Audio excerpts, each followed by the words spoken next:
Um, Hello, everybody, and thank you very much for joining us today. For this session, we have Kyle White discussing how small towns need a new approach.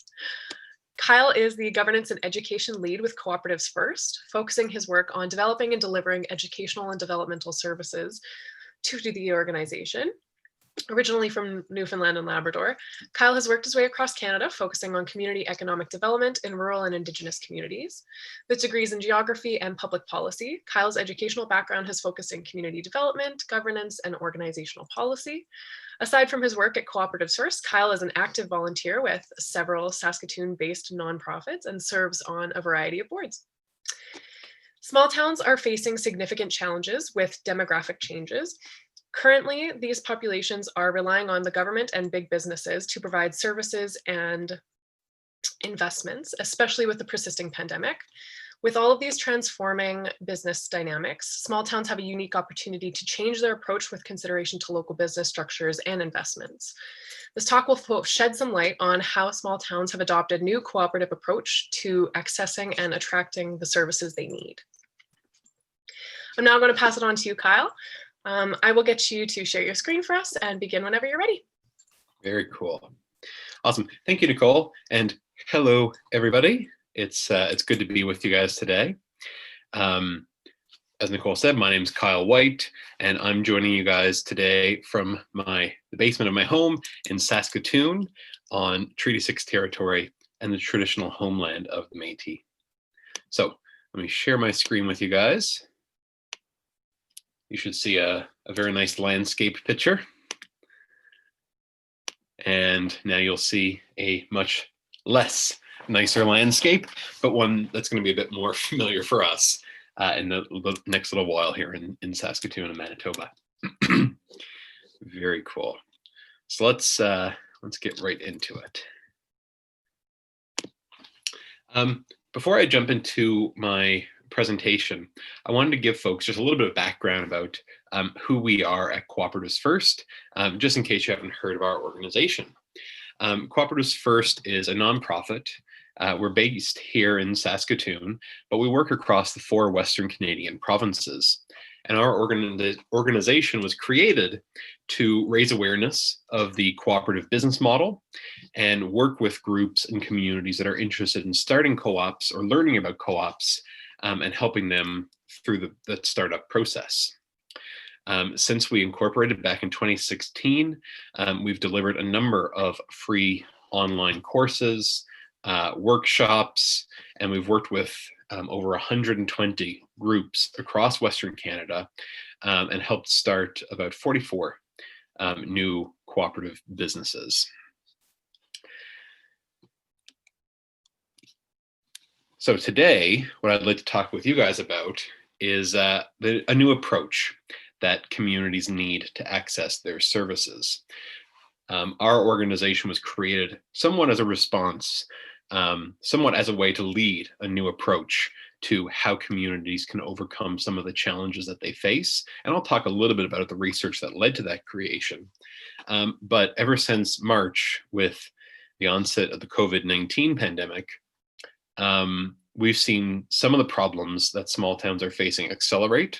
We've seen new challenges, and we've really seen a reinforcement of this need for a new approach. So I'll talk about where we started and the state that rural communities were facing. I'll talk about some of the new challenges the pandemic brought about.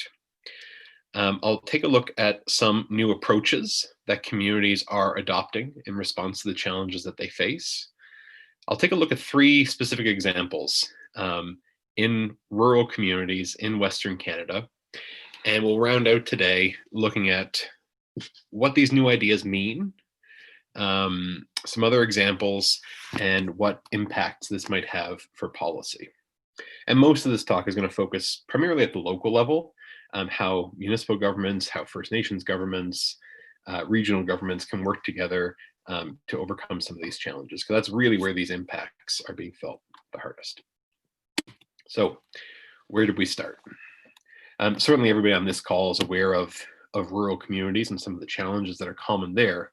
So I won't spend too much time talking about it, but Cooperatives First, we focus specifically on rural and Indigenous communities in Western Canada. And there's a lot of them for sure. But in many of the communities we work in, we see very common challenges. We see in rural communities, in particular, populations in decline. It's not uncommon for communities to be getting older, to be getting smaller, as a lot of young people move to larger population centers in pursuit of jobs and educational opportunities.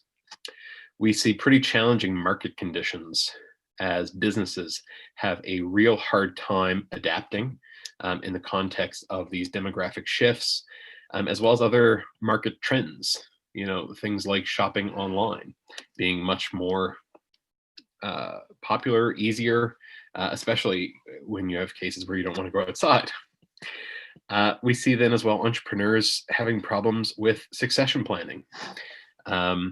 A lot of entrepreneurs are aging, and as the baby boomer business owners start to retire, which they're going to be doing in the next 5-10 years, we could see a real problem for communities that might lose some of those services. At the same time, we see a lot of communities focusing on investment attraction. And this is a common strategy for economic development professionals, and it's heavily encouraged by local and governments. There's certainly a sense in the work that we've seen that folks want a big score. They want someone to come in and create lots of jobs and invest in the local economy and revitalize the town. And we've seen really fantastic examples of this. Some of my friends and colleagues that work in Port de la Prairie have a great example of a major agricultural producer coming in, setting up shop. But for many communities, this is going to be a stretch. It probably just isn't going to be the reality. Costco is not going to come in and set up shop. Tim Hortons probably isn't going to come in and set up shop. So investment attraction is a bit of a struggle, even though it's heavily encouraged. And at the same time, there's all these challenges with retaining the businesses and the services they've already got in place. And all of this over the years has led to a decline in services. And the research project I mentioned earlier is the Cooperative Innovation Project. It was led at the University of Saskatchewan, the Center for the Study of Cooperatives. And the question asked, does Western Canada still want cooperatives?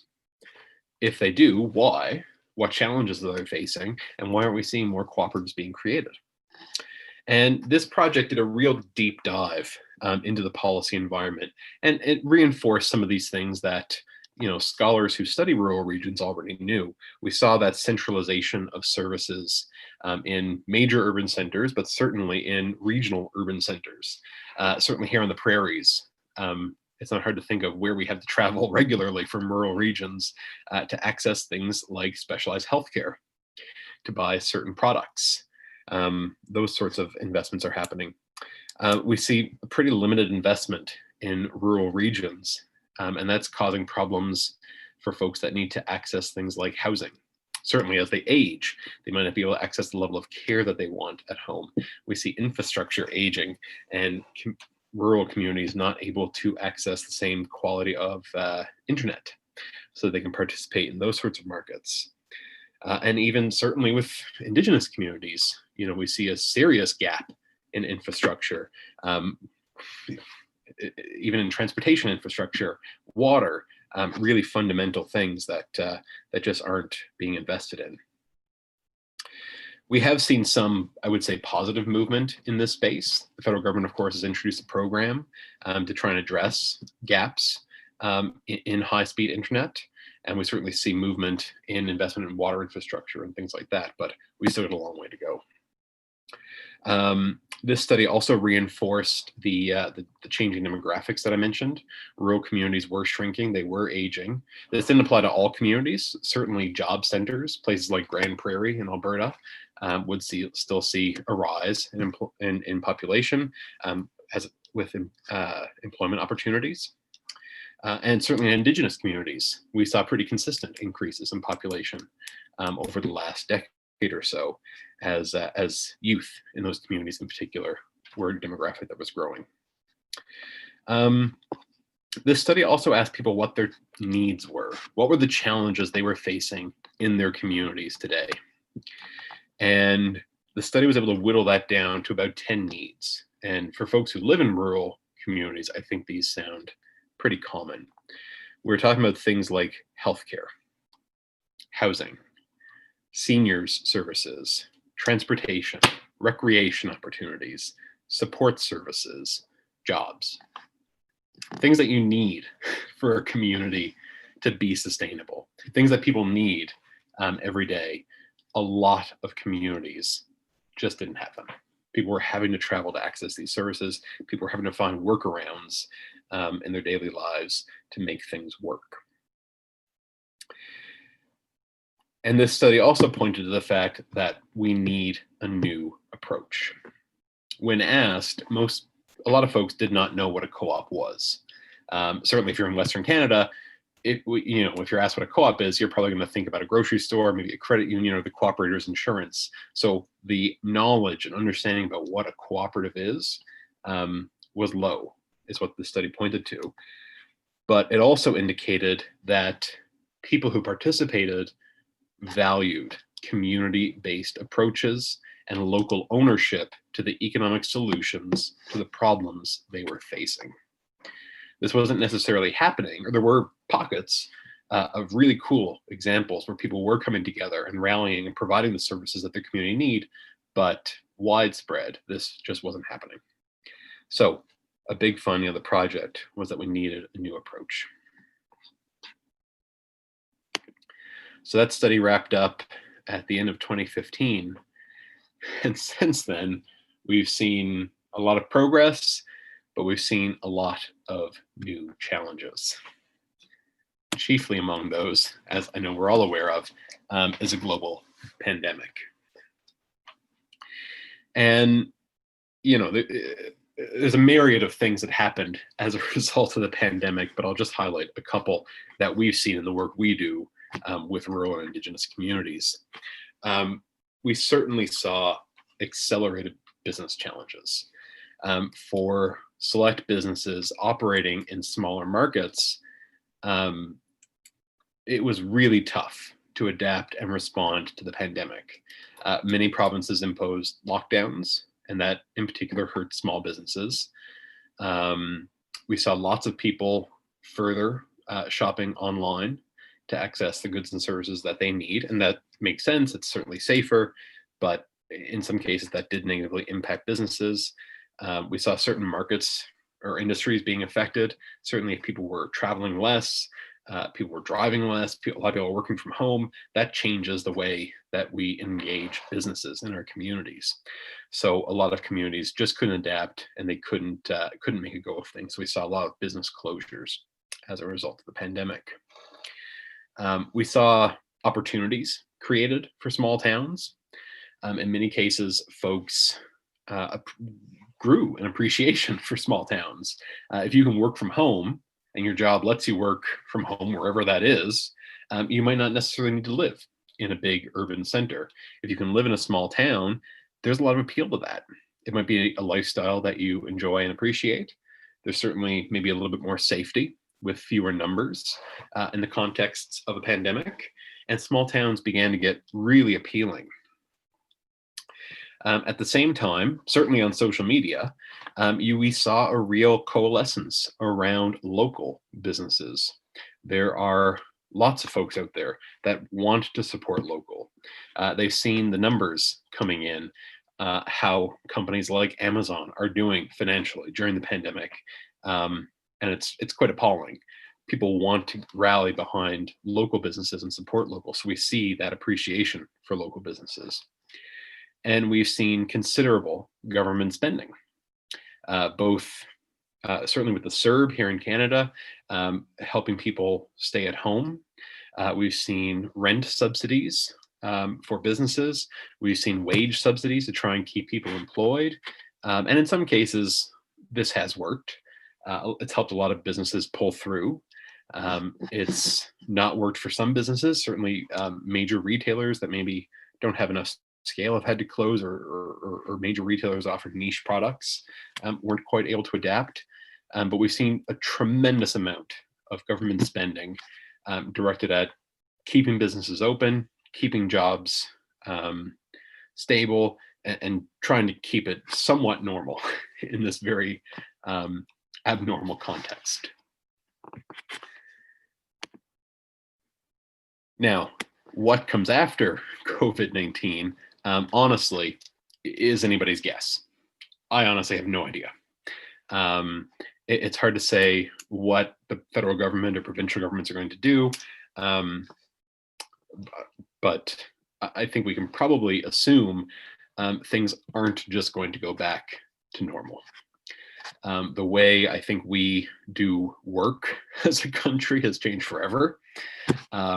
The ability to work from home and the willingness that folks, I think, expressed to embrace that change and adapt their day-to-day lives really reinforce the fact that we may as well just work from home. It's easier. In some cases, it's more affordable. I don't think that's going to change. In terms of the government supports, it's hard to say whether or not they're going to stay as strong as they were. I've seen lots of arguments for things like modern monetary theory that say government spending is going to be maintained, but lots of other reports saying that we're going to enter a period of government austerity. We've racked up a considerable amount of debt. We've had lots of government spending. It's possible that what comes next is a period of decreased spending and decreased services from government to try and compensate for those expenses. And if that's the case, it's hard to say how that'll affect small towns in particular. And when we emerge from the pandemic, we're likely going to realize some pretty considerable service gaps. I think small towns were hit particularly hard with the impacts on businesses and the impact on local economies. And in some cases, people were able to pull through, and there are really great success stories out there. But a lot of businesses just were not able to make a go of it. They were maybe already teetering on having to close. Folks were already looking at retiring in the next couple of years, and the pandemic just kind of pushed things over the edge. So it's likely when we emerge from COVID-19 that we're going to realize there's a lot of service gaps, or even more service gaps, in small towns. And one thing our organization has really witnessed, but also been a bit of a part of, is an increased desire for these new approaches to how we do work, to how we access the services we need, and how small towns make a go of it. We've been exceptionally busy over the course of 2020, and a lot of that has been fueled by projects and people that want a new approach to how they're doing things. A lot of them are a bit more unconventional, but in many ways it's very encouraging, and it's something that lots of other small towns need to consider as well. So what are those new approaches that we're talking about? Honestly, we're not talking about anything radical. We're talking about a change in how we approach things and how we solve problems. As I mentioned, a lot of the work we do is with economic developers, and one of the big things we see as an approach for local government and the economic development industry is business investment and attraction is a real driving force in how we go about meeting our needs and accessing services.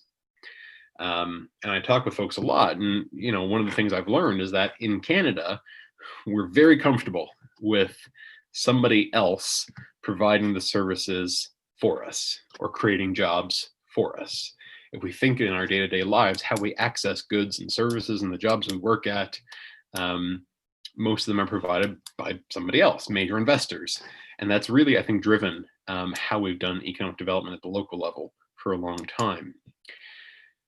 And we need a new approach that focuses less on business investment and attraction, but one that focuses on and encourages business retention and expansion.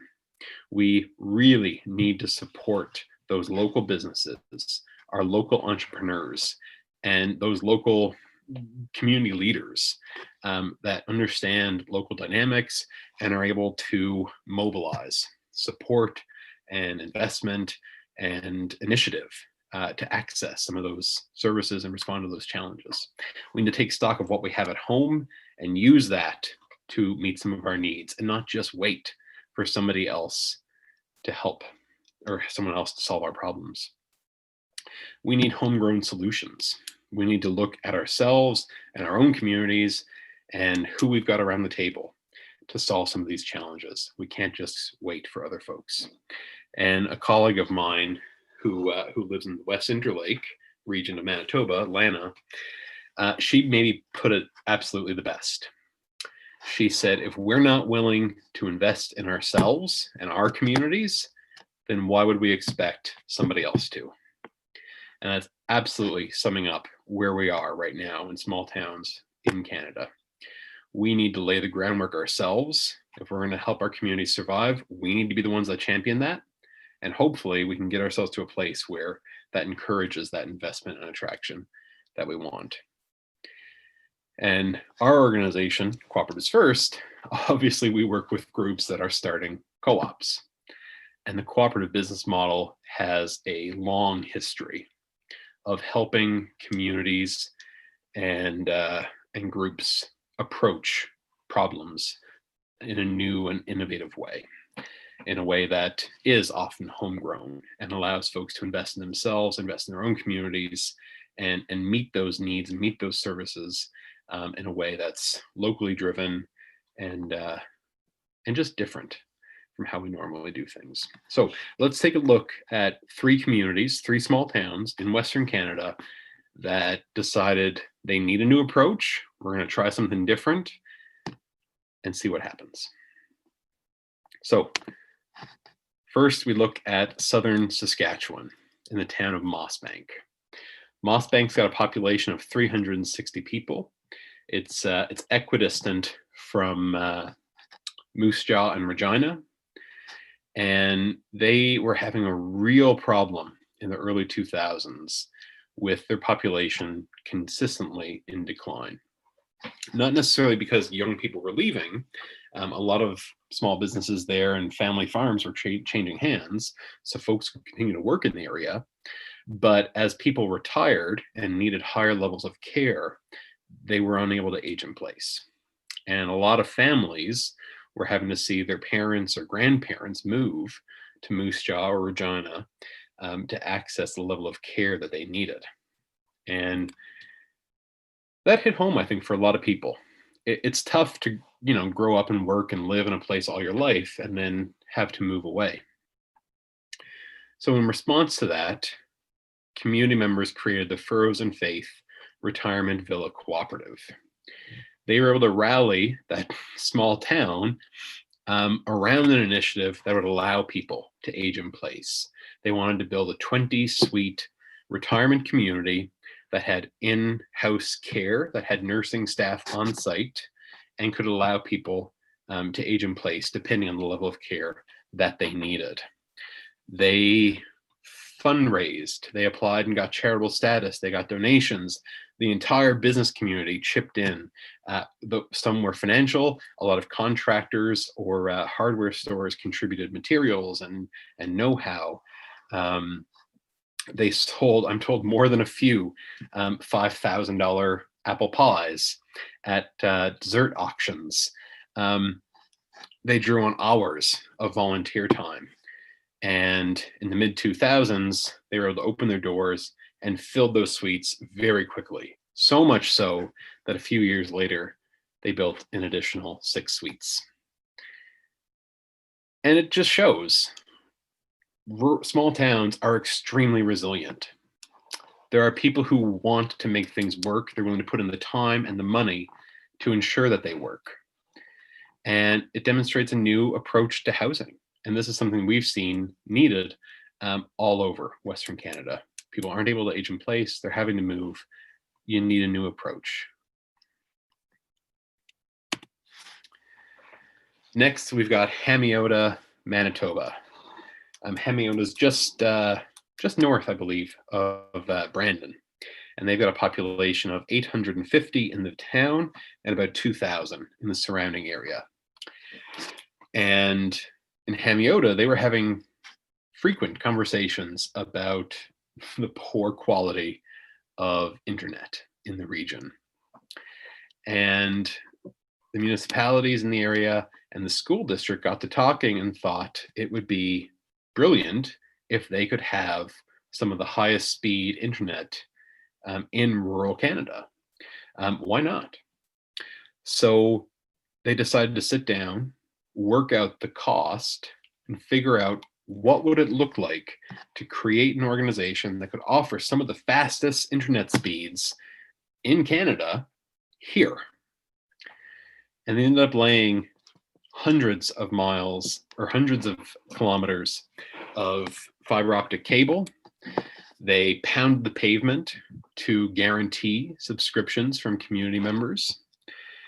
They crunched the numbers and found that if they could get 60% of local residents to sign up and agree to pay this rate, which was similar to what they were paying with MTS at the time, that they could make a go of this.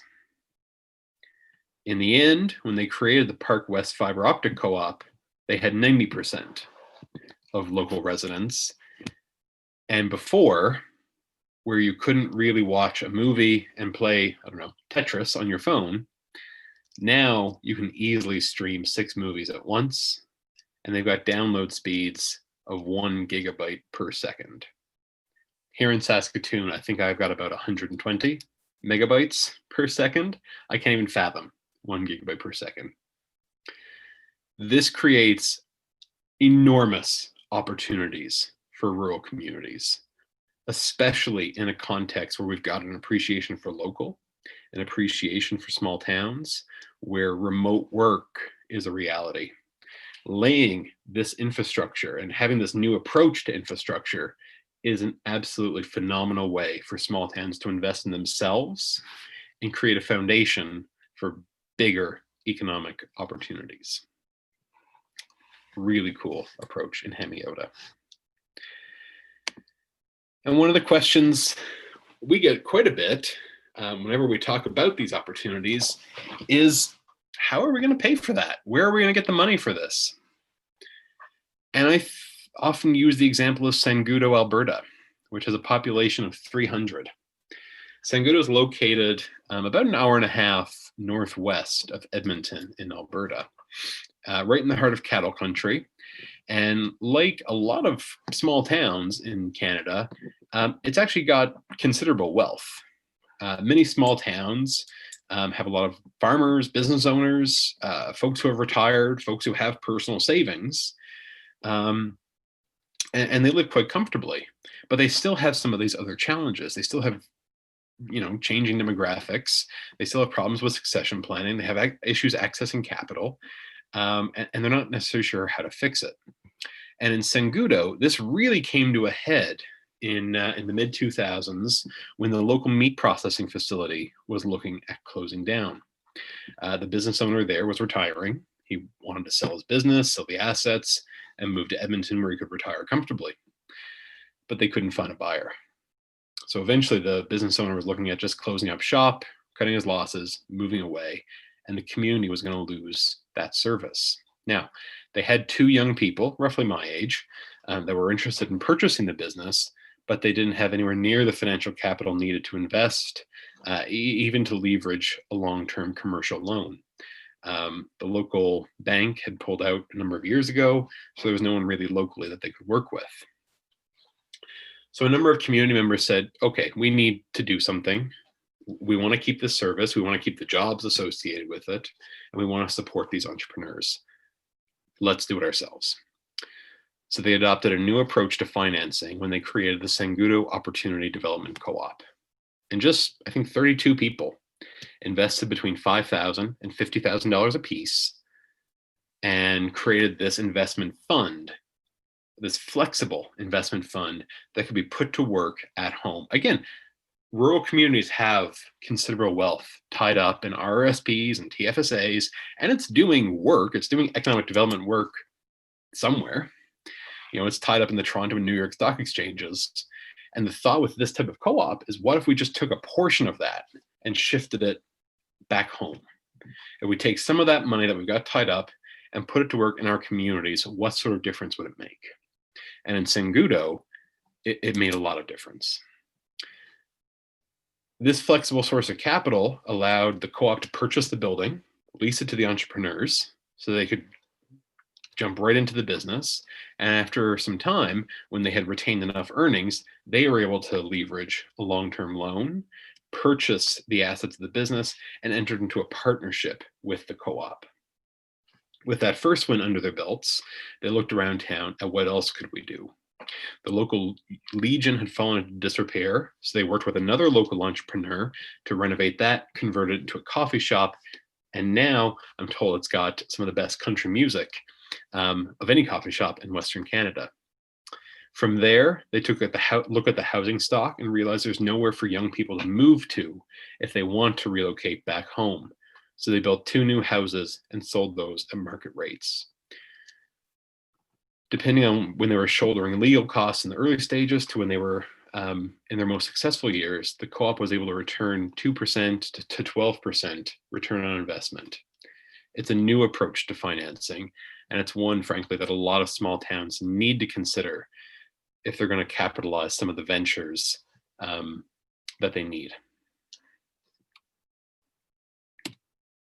So those are just 3 examples, 3 ways where you can access new services, you can access infrastructure, you can access financing. What's all that mean? Hopefully, one of the things folks take from this webinar is that these new approaches are possible. Without question, lots of rural small towns are resilient, and folks need to be considering a new approach for how they access services. Just in 2020, we've seen some really phenomenal examples. In the work we do, we see, Smoky Lake, Logan Lake in BC and Alberta opening daycares to ensure that they have access to childcare. We see communities like Arm of Piney in southern Manitoba. We see Pierceland, Saskatchewan, coming together to ensure their seniors can age in place. We see here in Saskatoon, parents of immunocompromised children not really wanting to send their kids back to school in the same way they were, creating the At-Risk Together school co-op. We need to think about the services that we need and what approach is going to work in this new context, and approach that in a new way. We need to be able to do these things ourselves. We need a new approach for financing. Community investment co-ops are on the rise. We've seen dozens created now in Alberta and BC, many out east, certainly in Nova Scotia, New Brunswick, and Ontario. Here in Saskatchewan and Manitoba, we're working with some of the early ones in the Interlake region, Shaunavon, Gravelbourg. There's huge opportunities to bring some wealth back home and encourage new economic development. And all of this can capitalize on that appreciation for local that the pandemic has helped instill, and open up some new opportunities for small towns. If we can figure out how to kind of lay that foundation for economic development, then maybe we can start creating new things. We can encourage that investment and attraction that communities value. And from a policy side of things, we really see a big emphasis on this with local government. A lot of the work that we do at Cooperatives First around awareness generation does focus on working with local leaders, whether they be councils, band councils, economic development officials, staff. There's a huge role for local government to start these conversations, and in some cases lead these conversations. But a big part of this is shifting local approaches a little bit away from business investment and attraction to one that's more centrally focused on business retention and expansion. We need to take stock of what we have in our communities and figure out how we can use those assets to resolve some of the challenges that we're currently facing. Currently, certainly in the context of the pandemic, there are lots of programs out there to help support this, and we need to be able to come together, act fast, and capitalize on some of those opportunities. Because there are, again, whether it be wage subsidies, incentives for new businesses, some tax breaks, the federal high-speed internet investments. There are opportunities now that communities need to capitalize on. Again, at the local level, there does need to be incentives and support for local endeavors. And a big part of that definitely comes from a shift in how local governments work with their business community, particularly the businesses and community leaders that are already at work there. And at the provincial and federal level, we need flexibility. One of the big challenges we see is that in many cases, co-op legislation is a little bit inflexible and it isn't necessarily up to date with the ways people are coming together and the work that they're trying to do. So those conversations are happening quite frequently, where provincial governments are actively looking to update some of the legislation and giving people that flexibility to work together in new and innovative ways and do things that are going to benefit their communities. So how are we helping at Cooperatives First? In a number of ways. If you check out our website, cooperativesfirst.com, you'll see lots of different tools, resources, blogs, podcasts, articles. We have a website called coopcreator.ca that provides an A to Z resource guide for how to start cooperative businesses with all the tools that you might need to work through those steps. We support business planning and feasibility analysis by connecting groups with external consultants that can help them through those processes. In-house, we offer advising and supports. Myself, I usually work with groups through their incorporation process, helping them put a governance structure into place. And then we've also got a number of online courses and workshops. One of our workshops is designed specifically for economic development professionals. It's our Creating Connections workshop. It's offered on Zoom. We do one per month. Our next one is on December 16th. It offers a great introduction to the cooperative business model, where it might fit in your community, and some of the examples of new approaches that communities have taken. We've also got a couple of online courses that focus on kind of a co-ops 101, what cooperatives look like and the work they do in Canada, as well as an online governance course. And all of these supports are totally free. All right. I think I'm on time, but I want to thank you guys for joining today. I really enjoyed this. If there are any questions, I hope there are, I'm happy to answer them now, but by all means, please stay in touch and feel free to reach out after today's session. Thank you so much, Kyle. I'll just get you to unshare before we get going on the questions. There are a few, yeah. I just want to say thank you for sharing this information with us. I think that especially right now, with consideration to how local businesses are facing a lot more turbulent times, it's important to take these considerations in, especially in terms of policy design and structure design. It's very sad to see local members of the community suffer because of the time that we're in. It's really unfortunate. We will now get started with the Q&A session. So one of the questions, you did elaborate on how Cooperatives First assists communities to harness the homegrown solutions to these problems in terms of business development and retention. If problems are identified, would you say that the best approaches are usually bottom up or top down approach? That's a good question. It really depends. I would say in just about every case that we work with, there's usually somebody in the community that has the vision, I would say. We often like to call them the champion. In many cases, those are municipal staff or councillors. And in many cases, they're the ones that help pull other folks into a conversation. But certainly each project looks different. I would say in Sangudo, for example, it was very bottom up, where local community members just started working together, having conversations, and it became something new. In Hamiota, it was maybe a little bit more top down, where the conversations started with institutions, the municipalities, the school district. So there's no one approach, but it really starts with a local champion having the vision and starting those conversations. Yeah. And yeah, that actually leads correctly or greatly into our next question, which is who are these initiators mostly? So organized village associations or new groups, excuse me, of people gathering together and coming to make these solutions or new projects. Yeah, I mean, we've worked with some really cool people. In many cases, they can be local economic development staff. Certainly the Community Futures Network, your local economic development officer, your local CAO. Any of those folks often start conversations. We often connect with them through their provincial conferences, through the workshop that we host. They're often one of those champions, but just about anybody, We've worked with some cool folks up in Fraser Lake that just want to build a community center to access programming.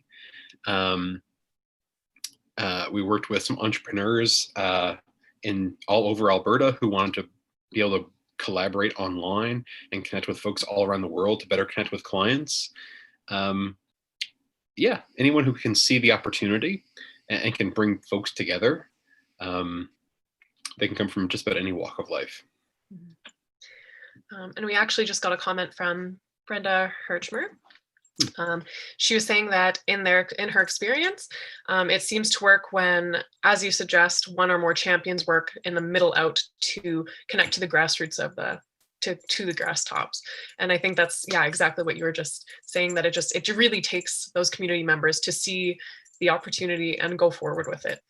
Yeah, without a doubt. We have a great article, the 3 ingredients to a co-op startup, and one's a leader, the other is a group, because co-ops are group entrepreneurship by definition, and then the third is a market. So absolutely, having someone that can work from the middle out. Yeah, awesome. Yeah. So an article that was released from the Conference Board of Canada discussed the future of urban with consideration to the pandemic. The author was saying that individuals are turning to suburbs and rural communities. And the questionnaire wanted to know what you thought of that. It's hard to say. There's so many things happening right now. The pandemic just threw a crazy wrench in, I think, to everyone's lives. But in the work we see, focus solely on rural Indigenous communities, we're just seeing such big changes. For example, here in Saskatchewan, we're gradually moving away from coal. That's going to mean the end of a handful of communities. I think we're going to continue seeing urbanization. Whether or not the pandemic and the appreciation for rural, the appreciation for local, and the ability to work remotely is going to materialize in anything, I'm not sure. It's hard to say, because I do expect we'll return somewhat to normal when folks are able to reconnect and travel again. And I'm not sure if some of the investment in infrastructure is going to really be able to support widespread movement to rural communities. I'm not sure. I think there's a lot of uncertainties to come.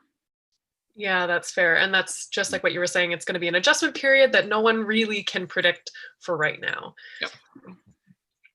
When you discuss the government incentives for local businesses to kind of get the ball rolling, encourage local individuals to, start new businesses or promote new businesses or continue with new businesses, what kind of incentives do you think would be beneficial or most valuable? For sure. Definitely case specific.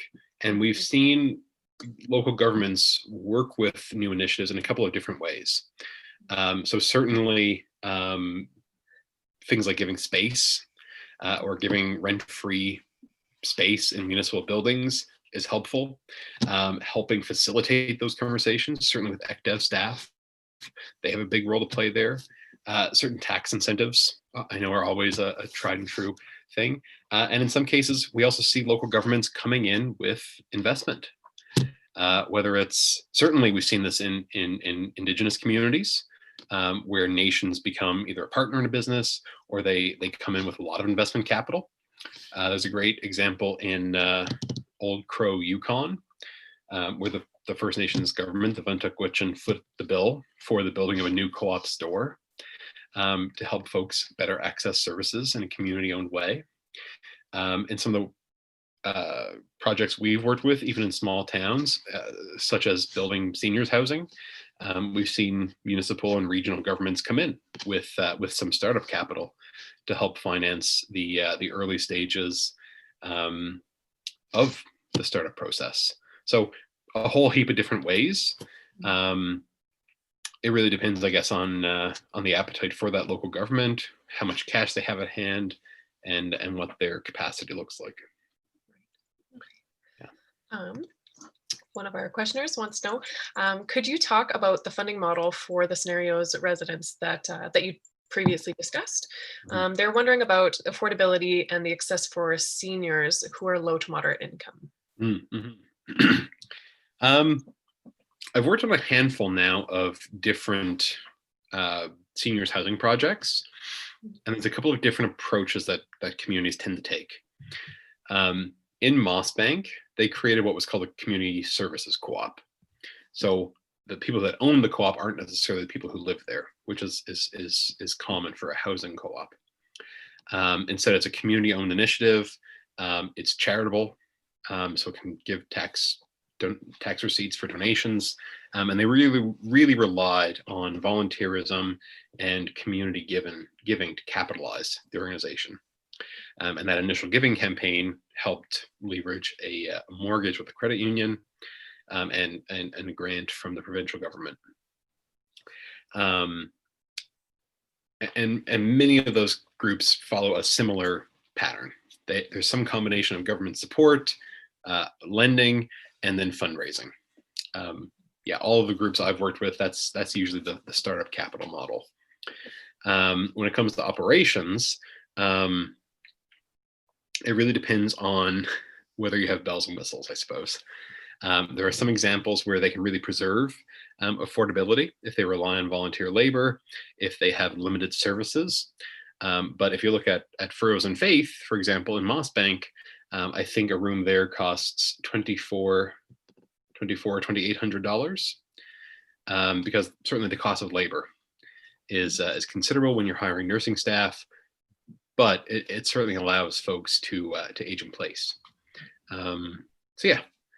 There's ways to work for that. Certainly accessing other lines of business. One of the other groups we've worked with is exploring, when they build their building, also having maybe a pharmacy and a daycare also in the building. So there's rental income from that as well. That might be able to offset some of the costs.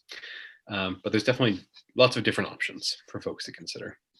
Yeah, definitely a consideration when thinking in the future to how these policies are going to be implemented on a case-by-case basis. Yeah, absolutely. So Rodney wants to know that about the water investment.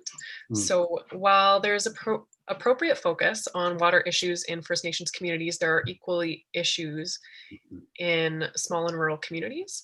How do you think we can work to increase this understanding and awareness and the importance of water and water wastement, not just with health, but with economic development in mind? For sure. I mean, that's a hard problem to solve, frankly. I'm originally from Newfoundland, where we have, I think, the highest per capita boil water advisories in the country of any province. And then certainly First Nations communities. This is a long-term struggle that has, pretty serious colonial roots. Certainly there's examples where folks kind of throw their hands up and say, we're just going to do this ourselves, because waiting on governments to do things without question can be a pain. In Alberta, for example, we've seen, I think there's about 150 rural water co-ops where local community members, usually in cattle communities, ranchers, build the infrastructure themselves. There are provincial programs that support that and provincial regulations that support that. But that's certainly one way to help meet your local immediate needs. For more widespread solution to that, that probably does need to come from, I think, the federal government, if not provincial governments. But I'm not 100% sure how they're going to get that done. Because even with the work I know that we've seen in recent years, I was just listening to a podcast talking about investment in First Nations communities and the creation of water treatment plants. In many cases, those don't necessarily have the additional funding needed to operationalize or maintain them in the long term. So yeah, I'm not 100% sure, but certainly in some cases, building infrastructure co-ops can be a solution. What are some of the key areas that First Nations need to work on to ensure some level of resilience after the pandemic? That's a good question.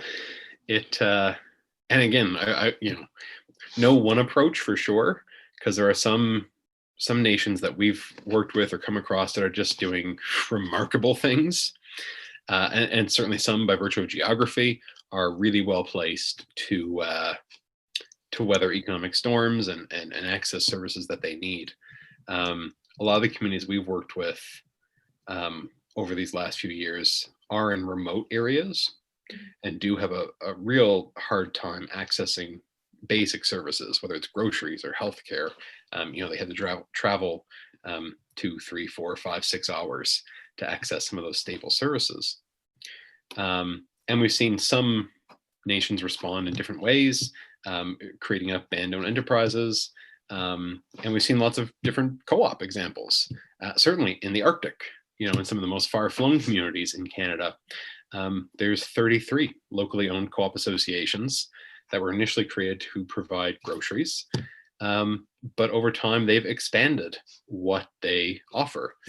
So we have local co-op stores offering recycling programs. They bring in snowmobiles and quads and ATVs. They bring in Wi-Fi. They offer hotel services. These community-based approaches are really helpful. I hope that answered the question. Do you have any specific examples of how local and Indigenous communities can work together towards a better business model that benefit both? Mm-hmm. I think there's great opportunities for that. Some of our colleagues that work with CANDO, let me get their acronym right, the Council for the Advancement of Native Development Officers. There we go. They've done some great work looking at exactly that, First Nations municipal partnerships. And there are good examples of really beneficial partnerships. Certainly the city of Edmonton partnering with Enoch Cree Nation is a great example. It makes a lot of sense, I think, for some of these infrastructure questions, that rural communities and First Nations communities work together. I also think it makes a lot of sense in terms of the succession planning discussions that we need to have in Canada. As rural communities see aging populations and they see aging business owners, we see First Nations communities offering neighboring them that are seeing growing young people. So there's important opportunities there for that, whether it's a worker buyout of a retiring business, or something more community to community. I think there's good opportunities for folks to come together and solve some of those problems. But the JEDI program, Joint Economic Development Initiative, is one that I know CANDO highlights a lot, and it offers some great examples of when these communities come together. Do you feel like local people now are taking the initiative to start more businesses by themselves instead of waiting for the local authorities to provide jobs and services? Yes. Generally, yes. I think our organization in particular saw a really unsuspected spike in 2020. We kind of expected that folks might not be as open to starting new businesses in the context of a pandemic, but the opposite happened, where folks realized that they need to do things themselves. They maybe want to work together in a way that they hadn't thought of before. And and people are willing to try new things, I think, in the context of uncertain times. So broadly speaking, yes, for trying new things for sure, and starting new businesses to work on those. Whether that spills over into other types of businesses, because certainly a co-op is just one model, and it won't necessarily work well in all cases. It's that's hard to say, but broadly, yes, I think folks that are in these rural communities are willing to take more risks to access things they need. I realize you've already explained how Cooperatives First has been working with these communities and organizations to assist with business development, but how exactly has the Cooperatives First business model enabled solutions that otherwise might not be possible within local and rural businesses? For sure. I mean, a big part of what we do is around education and awareness building. So we put out regularly lots of content focused on things that are happening in small towns, in rural and indigenous communities, and how local people are using cooperatives to access services in a new way, to capitalize services in a new way, and what they're doing in terms of facilitating that entrepreneurship. So we definitely talk about the opportunities that are out there. We reach out specifically with economic development professionals to offer them insights into how co-ops might work, where they might fit in the community, and help give them some of the tools. And then we also offer those hands-on supports. Our staff work with folks to help them work through that startup process. Because at the end of the day, co-op is still a business, and you need to go through some of those business startup processes. So we just try to get people to a place where they're best equipped to operate a successful business using a model that hopefully once they worked with us, they're a bit more familiar with. So we try to start the conversation and then help turn that conversation into a new business. So just laying the groundwork out for individuals so that they can enter this in entrepreneurial field with a little bit more ease and a little bit more understanding of what needs to be considered when moving forward. Yeah, absolutely. Awesome. All right, well, unfortunately, that's all the time we have for questions today. If anybody does have any more questions, feel free to email Kyle. He left his information for you. I'd like to thank you again for your great presentation and your reflections with these questions. It was all very informative. And again, I feel like this is invaluable information to take forward following the pandemic. It is very uncertain times, and I think this information is really important for local communities. I would also like to thank all of the audience for participating. Thank you for coming and listening in, and thank you for all of your questions. Have a great rest of your day, everybody. Thank you so much. Bye. Yes, take care. You too.